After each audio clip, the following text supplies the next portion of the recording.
Hello guys, आप सभी साथियों का स्वागत है आपके अपनी यूट्यूब चैनल टॉपर्सिंग पर। तो कल जो है एमजे पीआरयू ने काउंसलिंग की गाइडलाइन को जारी कर दिया है। हमने कल शाम को इसको लेकर के वीडियो बनाई थी, मैंने आपको सूचित भी किया था, लेकिन विस्तार से आपको चीज़ें मैं नहीं बता पाया था। तो कुछ चीज़ें होती हैं जो काउंसलिंग में बहुत ज़्यादा ध्यान में रखनी होती है, और मैं नहीं चाहता हूँ कि टॉपर्सिंग का व्यूवर्स काउंसलिंग के समय पर वो गलतियाँ करे जिससे उसे 2 साल पछताना पड़े। इसलिए अगर आप इस चैनल के व्यूवर्स हो, रेगुलर व्यूवर्स हो, या आप इस वीडियो को देख रहे हो, तो आपके लिए ये वाली जो वीडियो है काफ़ी ज़्यादा इंपॉर्टेंट होने वाली है। तो चलिए स्टार्ट करेंगे वीडियो को। लेकिन अगर आप चैनल पर नए हैं तो चैनल को आप जरूर सब्सक्राइब करें, जिससे आप लोगों को सारी रियल और ऑथेंटिक अपडेट आपको मिल सके। और साथ ही साथ अगर आप लोग यूपी SSC पेट की तैयारी कर रहे हैं तो डिस्क्रिप्शन बॉक्स में उसको लेकर के एक लिंक दे दी गई है परीक्षावीर चैनल की, जहां पर डेली शाम को 7 बजे क्लास चलती है बिल्कुल फ्री, और दोपहर में 1 बजे करंट अफेयर्स की क्लास चलती है।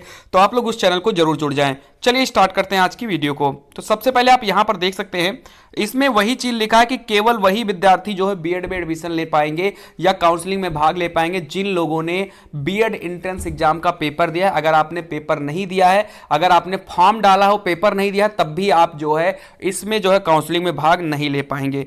काउंसलिंग के चक्र बताए गए, बहुत इंपॉर्टेंट वीडियो है आज की, सभी लोग बहुत ध्यान से देखिएगा। यहां पर यह बताया गया काउंसलिंग जो है 4 फेज में होगी, उसके बाद पूल काउंसलिंग होगी, उसके बाद डायरेक्ट एडमिशन होगा, और उसके बाद अल्पसंख्यक सीटों पर जो है, यानी कि जो माइनॉरिटी की सीट्स होती हैं उस पर जो है यहां पर काउंसलिंग करवा सकते हो या आप एडमिशन में भाग ले सकते हो। यहां पर जो सबसे इंपॉर्टेंट चीज है जो मैं आपको बताने वाला हूं, आपको सिर्फ वही बैंक अकाउंट लगवाना है जिसमें या तो आपका बैंक अकाउंट हो या फिर आपके मम्मी पापा का बैंक अकाउंट हो। क्योंकि होता क्या है कि कभी कभी आप बहुत सारे कॉलेज को सेलेक्ट करते हैं और अगर आपको उसमें से कोई कॉलेज नहीं मिलता है तो जो 5,000 रुपए आप आगे जमा करोगे, अभी हम आगे बताएंगे, क्योंकि टोटल काउंसलिंग में 5,000 प्लस 650 यानी टोटल 5650 रुपए लगेगा। इसमें से अगर मान लो आपको कोई कॉलेज अलॉट नहीं होता तो आपके 5,000 रुपए इसी बैंक अकाउंट में वापस हो जाएंगे जो बैंक अकाउंट आप लगाएंगे। तो इसीलिए कुछ लोग क्या करते हैं कि अपने बैंक अकाउंट की जो डिटेल्स है किसी लोकवाणी का लगा दिए, जहां से काउंसलिंग करवाए वहां का लगा दिए।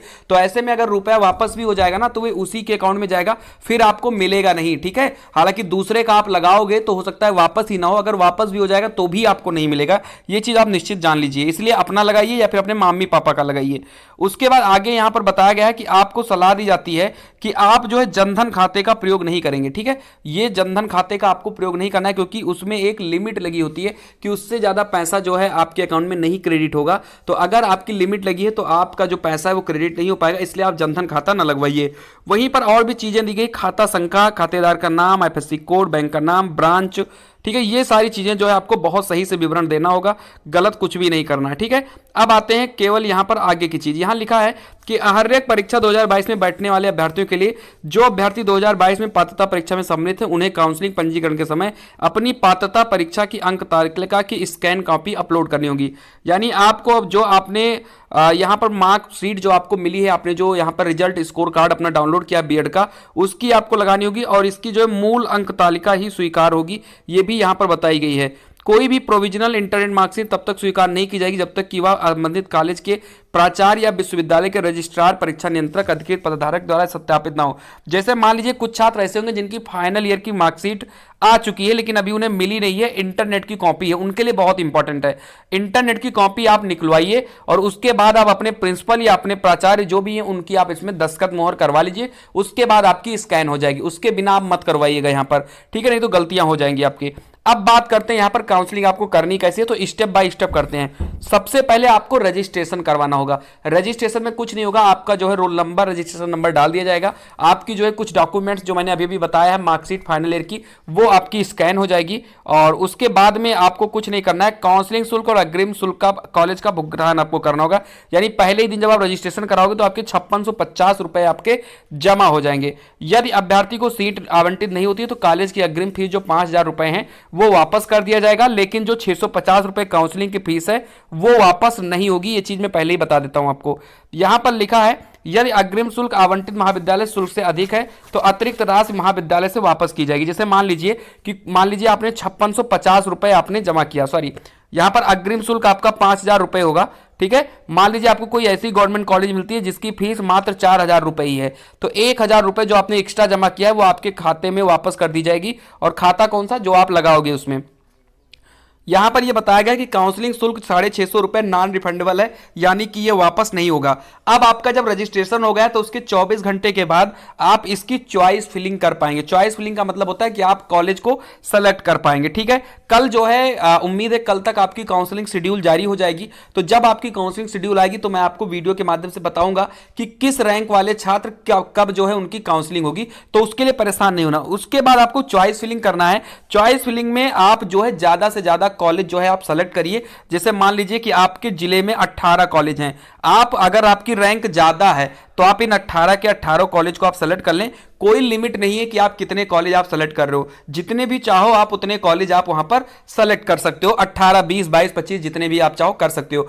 और कुछ लोग करते हैं ओवर कॉन्फिडेंस में आ जाते हैं, सिर्फ एक कॉलेज या दो कॉलेज सेलेक्ट करते हैं। ऐसी गलती आप कभी भी मत करिएगा। आप ज्यादा से ज्यादा कॉलेज सेलेक्ट करिएगा। ठीक है, 5,000 रुपए हालांकि वापस हो जाएंगे, आपको नहीं मिलेगा, लेकिन जरूरी नहीं कि वापस ही हो जाए। और अगर वापस भी हो जाएगा तो आपको कोई कॉलेज अलॉट नहीं होगा, फिर आपको अगली काउंसलिंग में जाना होगा जहां पर कंपटीशन और ज्यादा बढ़ जाएगा। तो इसीलिए मैं सलाह देता हूं कि अगर आपकी पहले काउंसलिंग पड़ रही है, जब भी काउंसलिंग पड़ रही है, आप ज्यादा से ज्यादा जो है आप यहां पर कॉलेज सेलेक्ट करेंगे। अगर आपको कुछ डाउट है तो आप मुझसे इंस्टाग्राम पर पूछ सकते हो। इंस्टा की लिंक मैंने डिस्क्रिप्शन बॉक्स में दे दिया है, आप इंस्टा पर मुझे फॉलो कर लीजिए। वहां से आप मुझसे जो भी कुछ पूछना है आप मुझसे पूछ सकते हैं। आगे देखिए, यहां पर लिखा है और भी चीजें हैं कि काउंसलिंग के लिए पंजीकृत अभ्यर्थियों को अपनी पसंद के अनुसार अपने विकल्प भरने होंगे। अभ्यर्थी जितने चाहें उतने विकल्प जो है यहां पर भर सकते हैं। और उसके बाद जो इतने भी विकल्प आप वहां पर सेलेक्ट करेंगे, बाद में आप उसको लॉक कर दीजिएगा। और लॉक करने से पहले आपको यह चीज जरूर ध्यान रखना है कि जब आप लॉक करें तो आप एक बार फिर से देख लें कि आपने कोई ऐसा कॉलेज तो नहीं सेलेक्ट कर लिया जो आपको नहीं लेना है।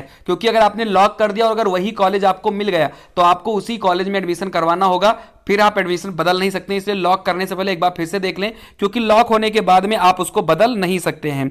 चलिए, उसके बाद आते हैं आगे कॉलेज 3, कॉलेज आवंटन, यानी जो चरण तीसरा उसमें कॉलेज आवंटन। आपने चॉइस फिलिंग कर लिया है, उसके बाद में फिर आपका जो है कॉलेज अलॉट हो जाएगा आपकी रैंक के हिसाब से, जो आपको कॉलेज वहां पर मिल जाएगा। ठीक है, इसको पढ़ने की जरूरत नहीं है, सब मुझे पता है, आपको हमने बता दिया। उसके बाद में जब आपको कॉलेज अलॉट हो जाएगा तो आपको अनंतिम आवंटन सह पुष्टि, यानी जिसको आप सी अलॉटमेंट कम कंफर्मेशन लेटर आप बोलते हैं, वो आप डाउनलोड करेंगे। और उसको डाउनलोड करने के लिए क्या करना होगा, जिन अभ्यर्थियों को कॉलेज आवंटित किया गया है उन्हें बीएड जेईई 2022 की वेबसाइट के माध्यम से अनंतिम आवंटन सह पुष्टि पत्र जो है डाउनलोड करना होगा। यदि कॉलेज शुल्क अग्रिम कॉलेज शुल्क से अधिक है तो अभ्यर्थियों को अनंतिम आवंटन सह पुष्टि पत्र डाउनलोड करने से पहले कॉलेज आवंटन की 3 दिनों के भीतर शेष राशि का ऑनलाइन भुगतान करना होगा। याद रखिएगा, मान लीजिए आप प्राइवेट कॉलेज पाते हैं और आपके प्राइवेट कॉलेज की फीस है 51,250, तो आपने 5,000 रुपए काउंसलिंग में जमा किया था, तो बची कितनी, 46,250 रुपए आपकी फीस बची है। तो जब आप इसको जमा कर देंगे ऑनलाइन ही, तब आपका जो है आपका सीट कंफर्मेशन लेटर मिलेगा। और जब आपको सीट कंफर्मेशन लेटर मिल जाएगा, सुन लीजिए यहां पर, जब आपको सीट कंफर्मेशन लेटर मिल जाएगा तो उसके 3 दिन के भीतर आपको कॉलेज में जाकर रिपोर्ट करना होगा कुछ डॉक्यूमेंट्स के साथ। अब डॉक्यूमेंट्स कौन कौन से हैं वो मैं आपको यहां पर दिखा देता हूं।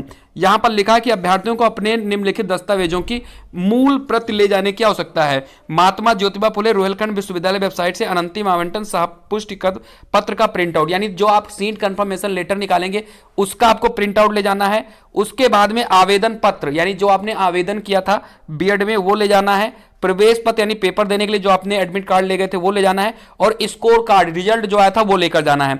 आपको हाई स्कूल की जो है मार्कशीट और सर्टिफिकेट ले जाना है। और अर्हता तक सभी, यानी हाई स्कूल, इंटर, ग्रेजुएशन तक सब कुछ आपको मार्कशीट ले जाना है। अगर आपने कोई वेटेज लगाया है, मान लो एनसीसी है या आपका कुछ भी है, तो आपको वो लेकर जाना। और सरकार द्वारा जारी मूल पहचान पत्र, इसका मतलब आपको कोई भी वोटर आईडी, आधार कार्ड, ये सब चीजें लेकर आपको वहां पर जाना होगा। और साथ ही साथ अभ्यर्थी को पासपोर्ट आकार के 2 फोटो, हालांकि ज्यादा फोटो आप लेकर जाइएगा, बहुत सारी जगहों पर लगता है। और सभी शुल्क की प्राप्तियों की प्रतियां, यानी कि जो आपने 5650 रुपए काउंसलिंग में दिया था उसकी प्रिंट आउट, और प्लस 46,250 का जो आप प्रिंट आउट देंगे उसका। ये मैं प्राइवेट कॉलेज वालों का बता रहा हूं क्योंकि गवर्नमेंट कॉलेज की फीस अलग अलग होती है, तो जितनी भी चीजें हैं वो आप देख लीजिएगा। उसके बाद फिर होगी पूल काउंसलिंग। पहले राउंड की काउंसलिंग पूरी होने के बाद कॉलेजों में रिक्त सीटों के लिए पूल काउंसलिंग। अगर मान लो किसी को फर्स्ट फेज में आपको कोई कॉलेज आवंटित नहीं होता है या आप जो है उसका काउंसलिंग करवा नहीं पाते हो, तो आपको पूल काउंसलिंग जो है यहां पर करवाना होगा, आप उसको करवा सकते हैं। ठीक है, लेकिन पूल काउंसलिंग में आपको क्या करना होगा, यहां पर देख लीजिए, सीट कंफर्मेशन फीस का भुगतान नहीं किया गया तो पूल काउंसलिंग भाग लेने के लिए पूरी फीस 51,900 यानी 51,250 महाविद्यालय एवं 650 रुपए आपकी काउंसलिंग फीस, इतना पूरा जमा करना होगा। इसीलिए मैं बार बार कहता हूं कि आप ज़्यादा कॉलेज सेलेक्ट करें जिससे आपको फर्स्ट फेज में मिल जाए, क्योंकि फर्स्ट फेज में 5650 जमा होगी, लेकिन जो सेकंड फेज है उसमें आपको 51,900 पूरा का पूरा जमा करना होगा। यहां पर ऐसा नहीं कि आप पहले 5600 जमा करेंगे, ठीक है। उसके बाद में फिर आप जो है पूल काउंसलिंग जब खत्म हो जाएगी तो आप लोग जो है चरण 3 यानी कि आपकी जो है विकल्प, वही चीज़ है सेम जो आपके आगे प्रोसेस बताया है। उसके बाद आपको विकल्प भरना होगा, फिर इसमें भी अलॉटमेंट लेटर आता है। अगर मान लो आपको कॉलेज अलॉट नहीं होगा तो आपकी जो 51,900 रुपए है वो आपकी वापस हो जाएगी। 51,900 क्यों, 51,250 आपकी वापस हो जाएगी, 650 नहीं वापस होगी। उसके बाद में फिर आपको डायरेक्ट एडमिशन के लिए अगर सीट बचती है तो डायरेक्ट एडमिशन होगा। तो फिलहाल मुझे लग रहा है कि आपको ये सारी चीज़ें समझ में आ गई होगी। अगर वीडियो आपको अच्छी लगी है तो वीडियो को आप लाइक कर दें। अगर इसके अलावा भी कोई डाउट है तो आप कमेंट में मैसेज कर दीजिए, या फिर आप लोग इंस्टाग्राम पर मुझे आप फॉलो कर लीजिए और वहां पर आकर आप लोग मुझसे पूछ लीजिए। इंस्टा की लिंक मैंने डिस्क्रिप्शन बॉक्स में दे दिया है। और खासतौर पर आप लोग चैनल को जरूर सब्सक्राइब करें, क्योंकि काउंसलिंग शुरू होने वाली है और अब आपको हर एक चीज़ यहाँ पर बिल्कुल बारीकी से बताया जाएगा। क्योंकि इस चैनल पर मैं पिछले 3 साल से मैं लोगों को यहाँ पर बता रहा हूँ और बाद में बहुत सारे लोग गलतियां करते हैं, फिर बाद में कहते हैं सर कैसे सही होगा, तो बाद में कुछ सही नहीं होता है, फिर सब बेकार ही हो जाता है। इसलिए मैं बार बार कहता हूं कि आप चैनल को सब्सक्राइब करें, जिससे आपको कोई भी चीज किसी से और पूछने की जरूरत ना पड़े, ठीक है। तो फिलहाल ये रही आज की वीडियो। अगर वीडियो अच्छी लगी तो लाइक करें, चैनल पर नए तो सब्सक्राइब जरूर करें। मिलते हैं अगली वीडियो में, तब तक के लिए खुश रहिए, मस्त रहिए। जय हिंद, जय भारत।